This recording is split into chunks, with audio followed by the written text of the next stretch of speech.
आज मैं बिल्कुल भी नहीं बोलने वाला हूँ कि तुम ये वीडियो देखो,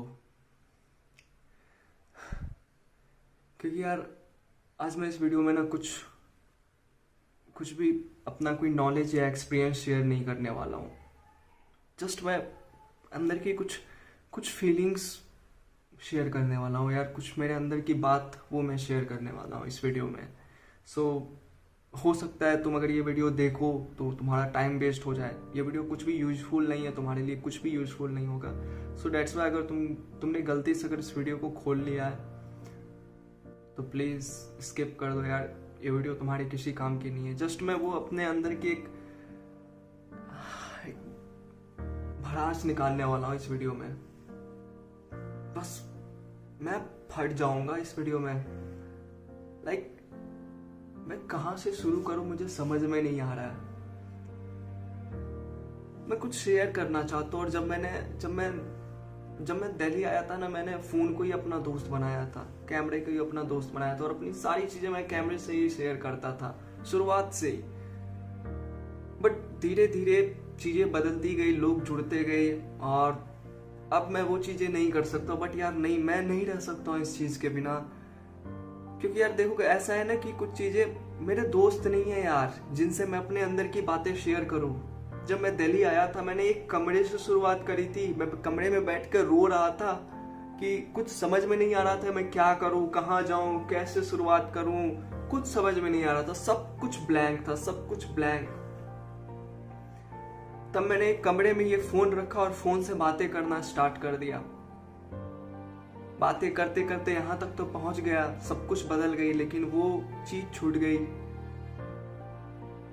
मैंने बातें नहीं करी है यार फोन से, कैमरे से। तुम लोग हंसोगे, ऑब्वियसली लोग हंसेंगे, ये देखेंगे, बोले क्या अजीब चीजें कर रहा है। जब इतना कुछ शेयर करना अपने दोस्तों से जाके शेयर करो ना यार। नहीं है मेरे दोस्त, नहीं कोई मेरा ऐसा दोस्त है जिससे मैं अपनी चीजें शेयर कर सकता हूँ। नहीं बनना चाहता, कोई मेरा दोस्त नहीं बनता, because no one likes me. मैं वैसा हूं ही नहीं, मेरी हरकतें किसी को पसंद नहीं आती हैं। अगर तुम किसी रिश्ते को निभाते हो ना तो रिश्ते में थोड़ा वो मक्खन वक्खन लगाना पड़ता है। मेरे से वो चीजें नहीं होती है यार। जो मेरे अंदर होता है वो चीजें मैं एक्सप्रेस कर देता हूँ स्ट्रेट फॉरवर्ड। अगर मुझे तुम पे प्यार आ रहा है तो मैं तुम्हें मैसेज करूंगा कि भाई I miss you, I am missing you. और अगर मुझे गुस्सा आ रहा है तो मैं ये भी मैसेज करूंगा कि भाई मैं तुम्हारी मार लूंगा। बस यही चीजें लोगों को पसंद नहीं आती। That's why no one likes me, no one wants to be my friend. ये जो चीजें मेरे अंदर होती है वो मैं एक्सप्रेस कर देता हूँ यार। मेरे अंदर की चीजें मैं नहीं रख सकता हूँ। That's why I just open the camera and start sharing my things.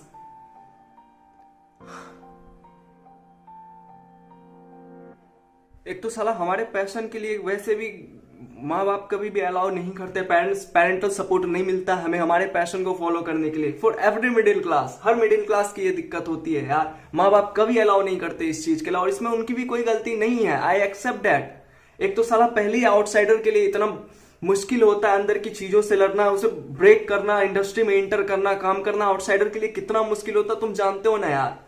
Talent talent talent यार, ये सिर्फ बोलने वाली चीज है। आज के टाइम पे हर किसी के पास टैलेंट होता है। ऐसा नहीं कि कोई टैलेंटलेस बंदा काम कर रहा है इंडस्ट्री में। बट स्टिल एक आउटसाइडर के लिए कितना मुश्किल होता है अंदर जाना। और मैं इस चीज पे बात भी नहीं कर रहा हूं, मुझे कोई प्रॉब्लम नहीं है, मैं झेल लूंगा इस चीज को यार, मैं झेल लूंगा, कोई दिक्कत नहीं है। बट यहां पे प्रॉब्लम तब आ जाती है ना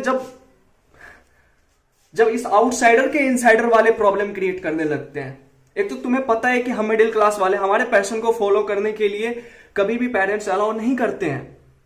और जद्दोजहद करके, इतनी मुश्किलों को फेस करके, इतनी मेहनत करके किसी तरह अगर पेरेंट्स को कन्विंस कर लो, उनका बस एक अलाउंस ले लो, और पेरेंट्स अलाउ कर भी देते हैं, उनका एक्सेप्टेंस मिल भी जाता है, वो तुम्हें अलाउ कर भी देंगे। और ये बात अगर उनके रिश्तेदारों को पता चल गया, हमारे रिश्तेदारों को पता चल गया, पड़ोसी समाज को पता चल गया, फिर वो प्रेशर डालने लगते हैं पेरेंट्स के पास। है क्या कर दिया, अरे अलाउ कर दिया क्या, अरे नहीं करना था, अलाउ क्यों कर दिया, अरे बच्चा हाथ से निकल जाएगा आपका। पेरेंट्स भी सोचते हैं यार कि ऐसा क्या कर दिया, उसके पैशन को फॉलो करने के लिए तो अलाउ किया, तालिबान ज्वाइन करने के लिए थोड़ी ना। एक तो साला हमारी मुसीबतें कभी खत्म नहीं होती है, और सबसे बड़ी मुसीबत तो फाइनेंशियल प्रॉब्लम। ये साला फाइनेंशियल प्रॉब्लम भी पीछा ही नहीं छोड़ती है यार। कितना भी कुछ कर लो, कितनी भी मेहनत कर लो, ये हमेशा पीछे पड़ी ही रहती है। हर वक्त हर स्टेप पे ये पीछा करती है यार, कभी पीछा नहीं छोड़ती है। फाइनेंशियल प्रॉब्लम इतनी मुश्किल करी, इतने जद्दोजहद करके थोड़े पैसे इकट्ठे किए, सोचा कि थिएटर ज्वाइन कर लेंगे। अपनी प्रोफेशनल ट्रेनिंग के पैसे नहीं थे, थिएटर ज्वाइन करके अपनी क्राफ्ट अपने स्किल को इंप्रूव करेंगे। बहुत मेहनत करके जद्दोजहद करके हमने थिएटर ज्वाइन करा, 2-3 महीने करे अच्छे से, फिर वापस से वही फाइनेंशियल प्रॉब्लम। इस बार क्या हुआ कि थिएटर में देने के पैसे खत्म हो गए। अब चलो फिर से मेहनत करके किसी तरीके से थिएटर में देने के लिए पैसे इकट्ठे कर लिए, तो इस बार थिएटर तक जाने के पैसे खत्म हो गए। ट्रैवलिंग 40 रुपए, 40 रुपए डाउन, 80 रुपए रोज का, 30 दिन का कितना, 24, 2,500 रुपए लो सामने कैलकुलेट कर दिया। जितना थिएटर में देना होता है उतना ही थिएटर जाने के लिए भी देना होता है। ट्रैवलिंग फी 2,500 मंथली, कहां से लाओ यार इतना एक्सपेंसिव, समझ में नहीं आता है यार। हमारी मुसीबतें कभी खत्म ही नहीं होती है यार। पता है कभी कभी सोचता हूं कि हे भगवान, मिडिल क्लास में क्यों पैदा किया। पैदा करना था किसी पूरे अमीर के यहाँ पैदा कर देते या किसी पूरे गरीब के यहाँ पैदा कर देते। अगर अमीर के यहाँ पैदा करते तो पता होता है कि हमारा बाप अमीर है, हम भी अमीर रह सकते, कोई दिक्कत नहीं है। या किसी गरीब के यहाँ पैदा करते तो पता होता है कि हमारा बाप गरीब है, मजदूरी करता है, हमें भी मजदूरी करके अपना पेट पालना है। उसमें वो एक्सेप्टेंस है, हम खुशी खुशी कर लेते। ये नहीं सोचते कि दूसरा क्या सोचेगा, ऐसा कुछ भी नहीं सोचते, खुशी खुशी कर लेते। लेकिन नहीं, पैदा हुए तो मिडिल क्लास। एक तो यहां हम अपने औकात से बड़े सपने देख लेते हैं, और ऊपर से हमें कुछ करने से पहले यह भी सोचना होता है कि साला हमारा पड़ोसी क्या सोचेगा, स्टेटस कि क्या कर रहा है। एक तो साला जो हमें यहां करने को कहा जाता है वो हम करना नहीं चाहते, और जो हम करना चाहते हैं वो हम कर नहीं सकते, क्योंकि वो हमारे औकात के बाहर की चीज है ना। मिडिल क्लास तो मिडिल क्लास, और ऊपर से बैचलर मतलब कि जितने प्रॉब्लम्स है उसका भी होल स्क्वाड, प्रॉब्लम्स का पूरा पहाड़। साला एक तो मेन गर्मी में पंखा खराब हो जाता है, पंखा ठीक करवाने जाओ तो स्विच खराब हो जाता है, स्विच ठीक करवाने जाओ तो पूरा का पूरा बोर्ड ही खराब हो जाता है। अब तुम बोर्ड ठीक करवाओ तो चूल्हे का दिक्कत, चूल्हा ठीक करवाओ तो नल का दिक्कत, नल ठीक करवाओ तो दरवाजे का कुंडी खराब हो जाता, रात को दरवाजा खुला रह जाता, चोर आके चोरी कर लेता। साला ये तकलीफ खत्म काहे नहीं होती है बे। तुम्हें पता है किसी भी प्रोफेशन में जाना बहुत मुश्किल नहीं है, बहुत आसान है यार। मैं बता रहा हूं तुम्हें, बहुत आसान है। नो मैटर तुम अगर आईटी का प्रिपरेशन कर रहे हो, या मेडिकल का प्रिपरेशन कर रहे हो, या तुम यूपीएससी का प्रिपरेशन कर रहे हो, चाहे या तुम एक्टिंग मॉडलिंग का प्रिपरेशन कर रहे हो, किसी भी चीज का कर रहे हो यार तुम, बहुत ही आसान है। आईटीएन बनना, डॉक्टर बनना बहुत ही आसान है, एक्टर मॉडल बनना बहुत मुश्किल नहीं है, बहुत टफ नहीं है। मैं बता रहा हूं टफ क्या है, खुद को डिस्ट्रैक्शन से बचाना। अगर तुम कंसिस्टेंटली दीवार पे 1 साल तक मुक्का मारते रह जाओगे तो दीवार पे छाप पड़ेगा। तुम धीरे धीरे ही मारो, नो मैटर, लेकिन छाप पड़ेगा। लेकिन दिक्कत क्या है कि तुम 1 साल तक रोज मार नहीं पाओगे ना, बीच में आते हैं डिस्ट्रैक्शंस। और अगर हम मिडिल क्लास हैं तो फिर हमें डिस्ट्रैक्शन की क्या जरूरत है, हम तो अपने आप में ही पूरा का पूरा डिस्ट्रैक्शन है ना।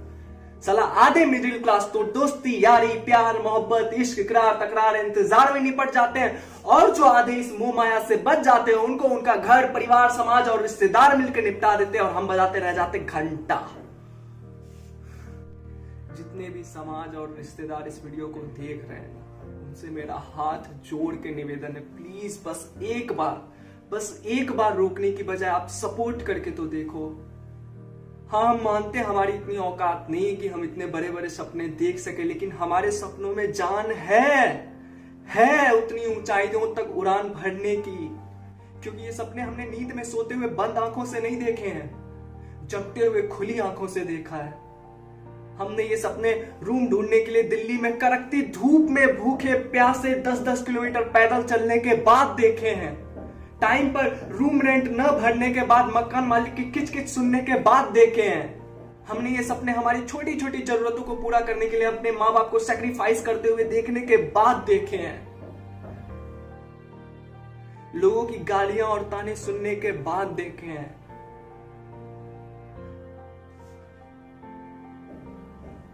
अरे बस एक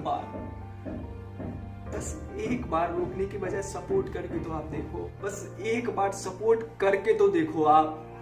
अरे कल को कुछ बन जाएंगे, कुछ अच्छा कर लेंगे तो आप भी तो गर्व से बोलोगे ना कि देखो हमारा ही बच्चा है ये। बस एक बार सपोर्ट करके तो देखो, बस एक बार रोकने की बजाय भरोसा करके तो देखो हम पे। हम वादा करते हैं आपका सर कभी झुकने नहीं देंगे।